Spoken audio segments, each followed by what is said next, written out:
Headlines 24/7, Channel 115. Several women over the past few days have come forward accusing Donald Trump of everything from harassment to sexual assault. But at least two of the accusers are being challenged. Anthony Gilberthorpe is challenging the story being told by Jessica Leeds. Leeds says Trump molested her on a plane several decades ago. Anthony says he was on that plane, and he's here with me now. All right, good evening, Anthony.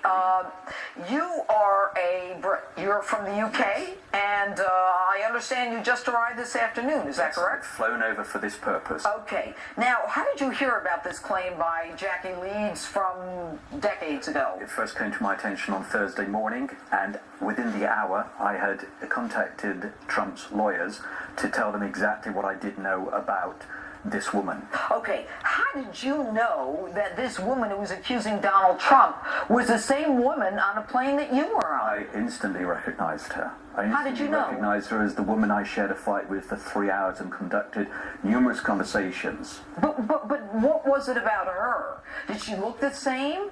Or what brought your attention to her? It was a photograph of the time, and I recognized her, and it is without doubt that woman. Okay. Do you have any connection to the Trump campaign or organization? None whatsoever. I would be here tonight to defend whether it be Trump or Obama or Clinton.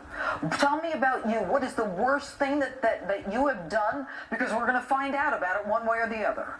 The internet's full of it. They're in overdrive. And frankly, let this be testimony to the weaponry that I have. I will prove that I was on that flight with that woman and that I was witness not to any sexual misdemeanor on the part of Trump. That man did not sexually assault that woman. Why should I believe you? Why should anyone believe you? Are you credible? I'll tell you why, Judge, and here's the reason. I know the timeline, and let me just briefly tell you of that timeline. The story came out. Within hours, I had contacted the Trump organization, and I had given them factual evidence of the Tell me the evidence. The configuration of those seats, where Trump was, where she was, where I was. That was just after she made no mention whatsoever of a witness. It was she, not I, that several hours later... She talks about a man, and that man was you. She did not in the first statement. Or the second statement, she talks about a man. This is so important, really, Judge. It was between that first and second statement that I gave my evidence to Trump. In the second statement, without knowing, in fact, that I had given those facts relating to the configuration and the position of Trump and her and I. What did you see happen then? Great conversation. She was hugging the limelight. She was after him. How do you know? He did not touch her. How do you know that?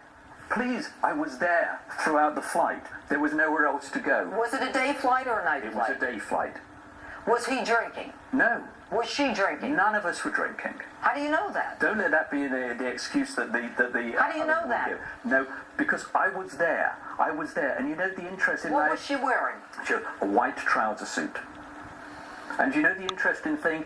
It was the stewardess that was in attendance at all time because it was a first-class cabin, and yet that was the flight attendant that mysteriously disappeared for 15 minutes whilst this sexual encounter that she said happened. It's not real. Did she talk to you about Donald Trump?